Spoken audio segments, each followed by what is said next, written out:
All right, Drive Radio fans, John Rush, your host. Today we have 2015 Kia K900, call it 900 for short, whatever you want to call it. This is Kia's full-size luxury sedan.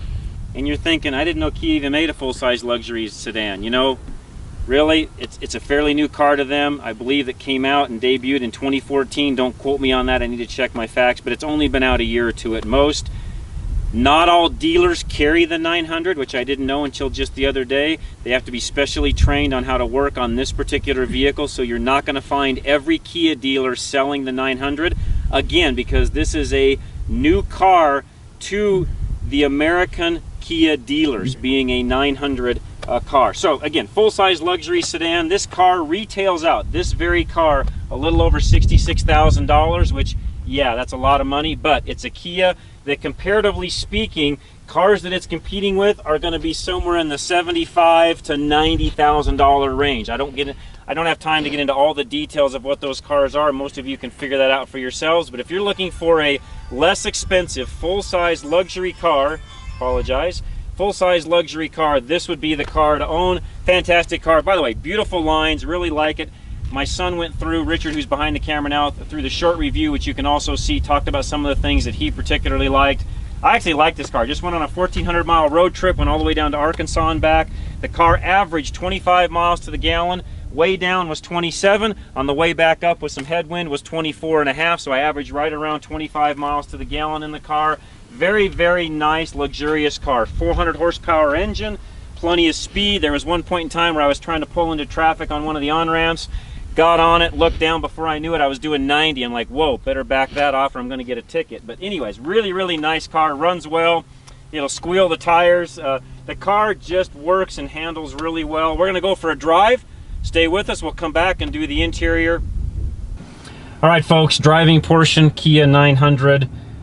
I keep ranting and raving about this car. We're going to come back and do the interior portion, but really enjoyed this car. Comfortable car, very quiet. Again, I did a 1,500 mile road trip in it. Lane departure in the car, which I didn't talk about earlier. Adaptive cruise control. I'm not exaggerating. You can set this car, figure out where you want to be from the car in front of you distance wise. The lane departure will notify you if you're starting to drift out of the lanes at all. In fact, it is so sensitive that I went through some construction areas on this last trip, had to turn it off because it was sensing cones and all sorts of stuff. So believe me, it picks up everything on the road ahead of you.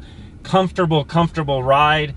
And I think we said already 400 horsepower. This car absolutely flies. Under the hood is absolutely beautiful. They've done a great job with all the cowling. This is a car, again, you go look at this car, and I hope, like me, you're going to be totally shocked at how well this car is put together. And again, beautiful car to drive. Would I highly recommend it? Yeah, for the money. You can save 20 grand over buying some of the competitors that are in this same market, and I'm not sure you're going to get what Kia's giving you.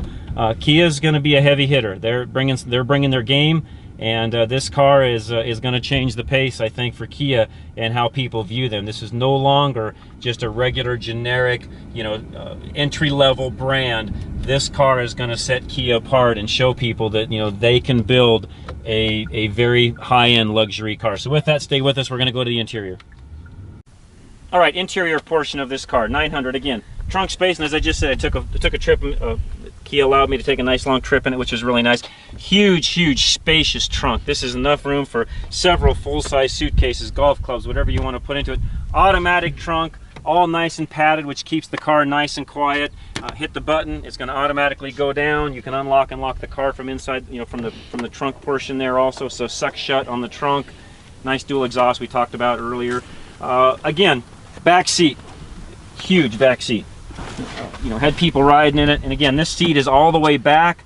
Look how much room I've got. These seats recline. You can see the adjustments on the side over here. All the windows power up and down. Full-size sunroof, as Richard talked about earlier. Nice center console back here in the back. Nice room. Controls. You can actually even, believe it or not, control the passenger seat. When the key's on, you can actually hit this button and control from the back seat where the passenger seat in front is at. So in other words, if you're being chauffeured around, for example, nobody's in the passenger seat and you want to make some adjustments, you can do all of that from the back. Heated and cooled rear seats, which is also a very cool feature. So let's move to the front seats. I'll stop and put a brake in there, I think, for that. Okay, now in the front seat, I'm going to go ahead and start the car up. Which, as Richard said earlier, not a loud car at all. It's got a nice sound to it when you're on the road, but it's one of the more quiet cars I've actually driven, which again, that was a surprise coming from Kia. And I hate to, I'm not trying to diss Kia at all, that's not the intent, but Kia's not known for a luxury car. They're known for very economical, low-end cars, you know, entry-level cars. So this was a real pleasant surprise to actually drive this car and enjoy driving it as much as we did. Heated and cooled seats, again, adjustable seats both sides, passenger and driver's side, full infotainment. Again, the nav system works great. As I talked about earlier, I went on a 1,400-mile trip with it, was able to actually do all of the nav, check it out, satellite radio.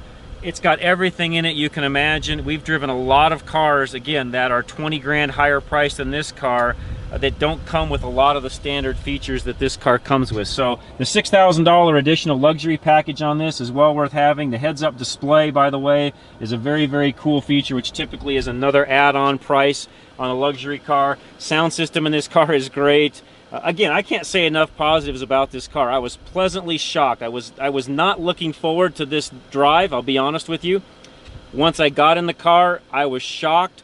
I continued to stay shocked, and I still am to this day. This is a fantastic car for the money, so check it out. Check us out again on the weekends. drive-radio.com is our website. We're on air on KLZ 560 here in Denver, 10 a.m. to 1 p.m. Check out our YouTube channel. If you found us from our website, go to our YouTube channel and subscribe. If you found us on YouTube, go check out our website. We would appreciate that very much. And with that, we'll be back for another review. Stay tuned.